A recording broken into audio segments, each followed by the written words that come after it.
Hey y'all, it's Bennett, and ho ho ho, Merry Christmas! That's right, it's Christmas time here, a few months later, and I'm going to show you the couple things I got for Christmas. There wasn't a whole lot of haul for game stuff this holiday, but what I got was quality, and I'll show it to you right now. We start with a couple of games for the Nintendo Switch. First of all, we have Cuphead, which, I mean, y'all know Cuphead. I've been playing this on the Xbox systems since it came out, and it has, earned its reputation for challenge, and I've only gotten, I don't know, 2/3 of the way through on the Xbox, and now I get to play it on the go. So that's awesome. I really am enjoying playing it on the Switch. And this is cool. It comes with like a little Cuphead membership card at Inkwell Isles and some like comic things. Anyway, it's a cool little feelies, as they used to call them in the big box PC games. But yeah, this is one of those. It's not super written. It's from I Am 8-bit. Anyway, so they do a good job of putting stuff in the box that's not just the game.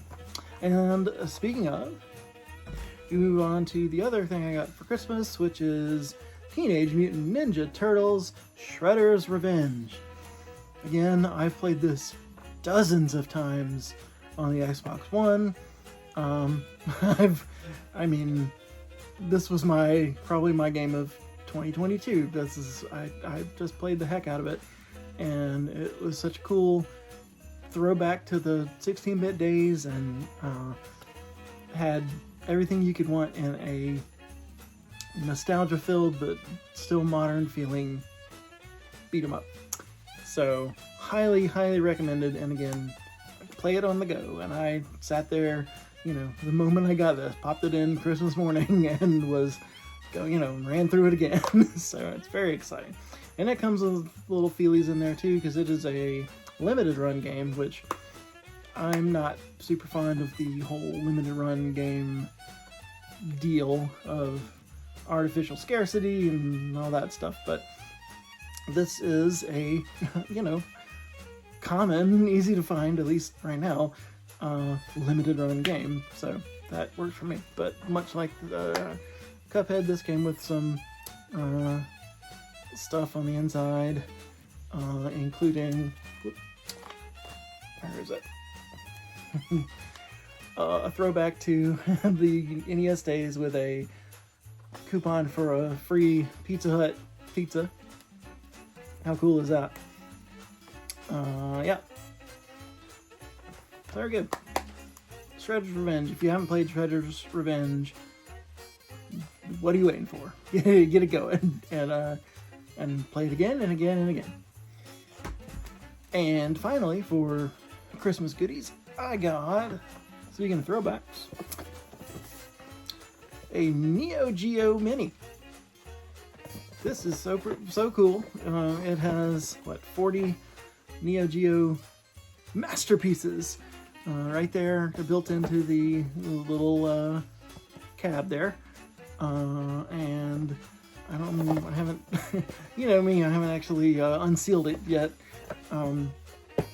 but I should, so I can get in and play the Metal Slug games, and the King of Monsters games, and Shock Troopers, and the King of Fighters games, and Samurai Showdown, and Garou Mark of the Wolves, and all of that. I mean, you see back on the back, this is a treasure trove of games that, back in the day were like $200 a piece on a system that you paid $700 or more for out of the gate, and that was in the early 90s when $700 meant something.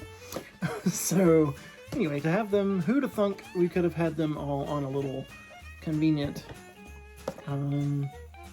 pretend arcade cabinet and plug and play, ready to go on your TV. This modern world, I'll tell you. Yeah, but that is the long and short of my Christmas video game stuff.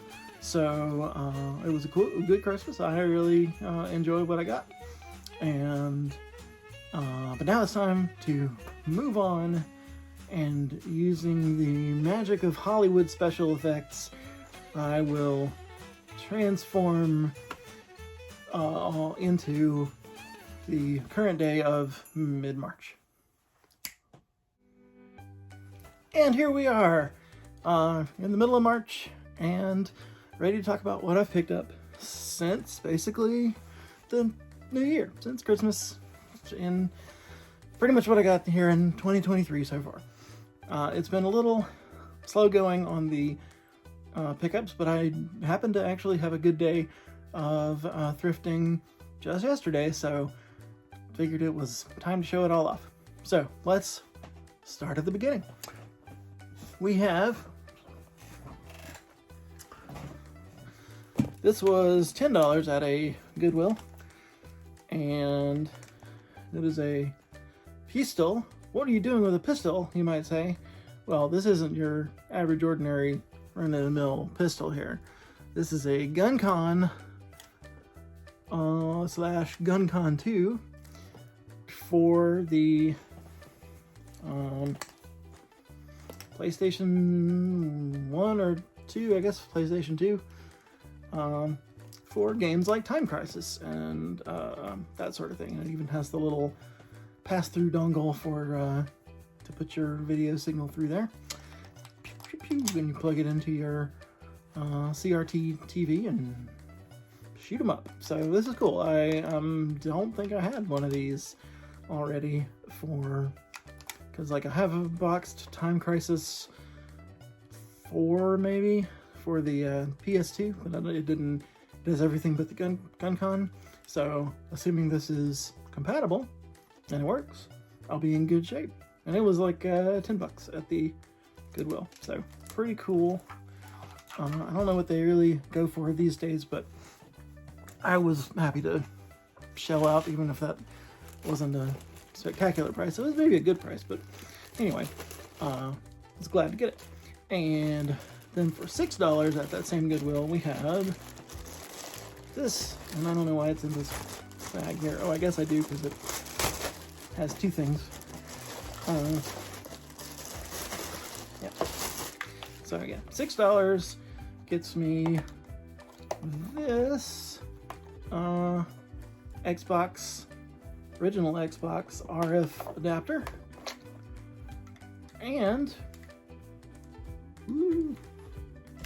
even cooler, a still sealed, best I can tell, but anyway, still in the box, complete in box, official RF adapter for the original Xbox from Microsoft. So first party OEM RF adapter. Do I need to hook my Xbox up to the RF? No, but I like, you know, getting this like new old stock kind of thing, putting these unopened accessories on the shelf. I don't know, I get a kick out of that. So yeah, I was super stoked to find this, and it came with, you know, another one that, you know, I can keep this sealed up and the other one use it if I ever decide I need to. Yeah, pretty cool, very exciting. As a little collector, bit of nostalgia, something. All right, we move on. Let's see. On another trip to Goodwill yesterday, we got a few games. None of these were color of the week, unfortunately, but you know, can't always win that. We have a really dirty boxed copy of Medieval Moves Deadman's Quest. I don't know the first thing about this except that it's uses the PlayStation Move, which, you know, that's kind of something, I guess. But it's also really, this particular copy is really like, you can tell this has been water damaged and all like that. So this needs definitely some cleaning, if not, I've got stuff on my fingers already. If not just, you know, sending on to somebody else. It's not like it's a tough game to find. That's a game I didn't have in the collection, so I picked it up. And it was $3. $3. Then we have for the Wii, Zumba Fitness Part 2, The Revenge, complete. This was actually Color of the Week, so that's the only reason I picked it up, because it would have been $6 for some reason, but it became $3 at 50% off, so that was fine. Just, again, a thing I didn't have for the Wii. I could have sworn I had this on the Wii, but I looked all over and don't seem to. So, Namco Museum Remix, $3 for the Wii. With all your favorite pack pals. No manual here, but what are you gonna do? We have Galaxian, Dig Dug, Mappy, Pack and Pal, Cutie Q, never heard of it. Super Pac-Man, Gaplus, Xevious, and Pac-Mania featured in this remixed version of all these games. And apparently Rally X remixed and Gator Panic remixed. I don't know. Classic arcade stuff remixed for the Wii era.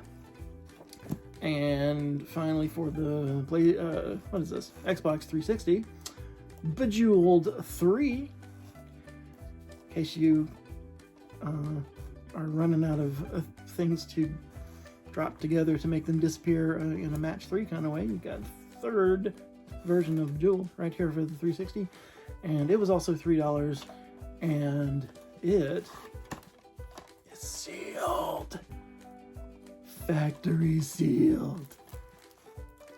So I'm gonna put this in the factory sealed games box and watch the value rise. It's like, according to price charting, it's like, I don't know, $7 sealed or something. So whatever, I got it for $3. It's Bejeweled. Y'all know what it is. And finally, non-game thing, I found an R.A. Salvatore collection called the Cleric Quintet, which is 5 books, something about a cleric. So I've been wanting to get into some, I've been wanting to try out some R.A. Salvatore, and this was way cheaper than finding these books on Amazon or whatever. So this was, again, Color of the Week, so it was like $2 for this giant tome. There we go. That's exciting to me. We move on to, before we do that, there was one more thing at that. It's like Columbo. One more thing, sir. At that particular Goodwill, I have seen these at the Goodwill before and have always put them back for one reason or another. The main reason usually is that they don't actually have the game inside. In fact, I've never found one that had the game inside. And then sometimes they have, obviously, lots of pieces had been used and are not there, and so on and so forth. But this looked pretty complete and had the game inside, and it is Labo. This is Nintendo Labo robot kit, and like I said, it looks to be pretty complete. It's got all sorts of cardboard up in there, and in fact, this game is still sealed. So how about that?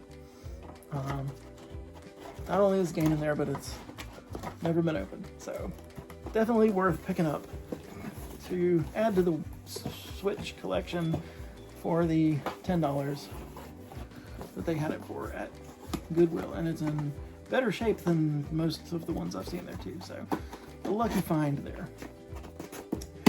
Am I gonna build the robots? Who knows? Probably not.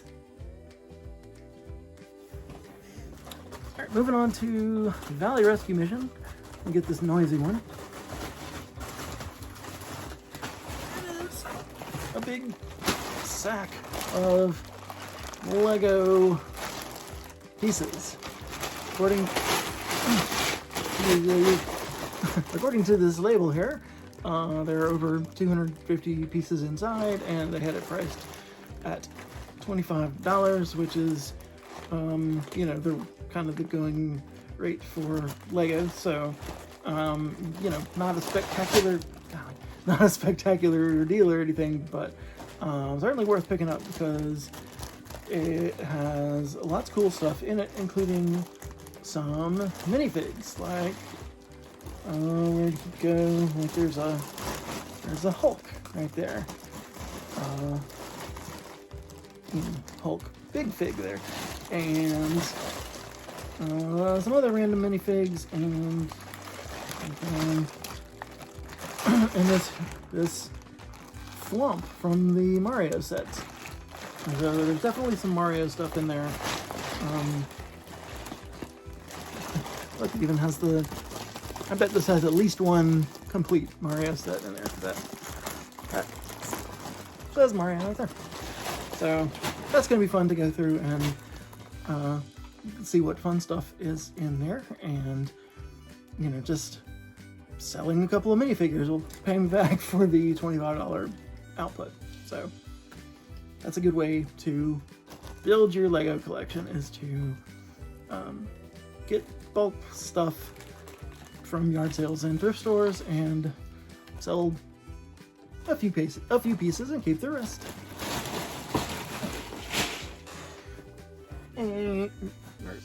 And lastly, at the other store in town, at Valley Rescue Mission, doesn't matter, we got some PlayStation 2 games. We got Dog's Life, which I do already have, so I can flip this one, but because it was, you know, $1 or $2, and it did not have the manual, and it's not in the original case because I'm almost certain no PS2 games came in these clear cases, but I have the game already, so I can just look at my copy and be sure. But anyway, so Dog's Life, pick that up. You know, you be a dog, and there's probably a bark button and possibly a poop button. I don't know. I think I've seen this on maybe on Worst Games Ever. Anyway, I've seen gameplay somewhere before, and it's kind of funny. Put that over there. And then we have, speaking of worst things ever, we have Fantastic Four: Rise of the Silver Surfer. I love Fantastic Four. As a youth, that was my go-to comic. You know, in the 90s, I was a FF fiend, and I still enjoy reading them. And I am forever ashamed that there hasn't been an actually good Fantastic Four movie yet. The Roger Corman one is probably the best of them all, but so all the ones that have come out, including Rise of the Silver Surfer, have been pretty bad. But how bad can a video game from a movie from a comic book be? I'm sure we'll find out. I may do some like gameplay videos on this kind of thing, like comic book games and movie adaptation games. I feel like that'd be fun. I've already done that Punisher game for the original Xbox, and I have all sorts of other stuff like Aquaman and Rise of the Silver Surfer and that one terrible Batman game that was on Xbox and all that sort of thing. So maybe kind of a good bad game kind of go through, although the Punisher game was awesome. Anyway, yep, so Rise of the Silver Surfer complete for the PS2. I mean, look what they did to the thing. It's ever-loving Aunt Petunia's rolling over in her grave. Then we got Monster Jam Maximum Destruction. Don't think you can get any more destruction than this. This is the maximum. I picked this up because it was complete. Honestly, when I got it home, I didn't even remember that I had bought it. So whatever, it's a couple of dollars, and there you go. I'm probably never even going to put this in the system, but whatever. Goes on the shelf. Didn't have it already. So there it is. Do you like, yeah, what is that, Gravedigger on the front? I remember watching monster trucks. They used to have a monster truck show on Saturday mornings that I watched, and, you know, cheered on Bigfoot and Gravedigger. So how, you know, maybe it'll have some fun on that level, because you know, back when I was a little kid, giant trucks running over cars was pretty awesome. So maybe that's can come back in a nostalgic kind of way. And speaking of nostalgia, you remember the classic Frogger, George Costanza's favorite game and everybody's favorite little frog hopping game. Well, Frogger is back in Frogger's Adventures: The Rescue. And this time he's in a semi 3D kind of situation. I don't know. This is another one that I'm pretty sure was on Worst Games Ever, and it was missing the manual, but it was worth picking up, just, you know, for a couple bucks to add to the collection. And yes, I guess it may have been worth it, maybe not. And finally, game-wise, we have Hot Shots Golf 3 Greatest Hits version complete for the PlayStation 2. Golf for the people. Old timers, move aside. So yeah, this is not your father's golf game, unless you're my daughter, in which case this is literally her father's golf game. So anyway, Hot Shots Golf. Y'all know about Hot Shots. If you're gonna play golf, it might as well be silly. I like Mario Golf 64 particularly, so, and I've played a little bit of Hot Shots on various things, so glad to add it to the collection. And lastly, I was maybe most pleased of the whole day with finding these, and they're not video game related, but it's my video, so I'm going to talk about it. And anyway, we have the Space Wolf Omnibus and the Space Wolf Second Omnibus. Look at these jokers. We'll hold up a Nintendo game for size comparison.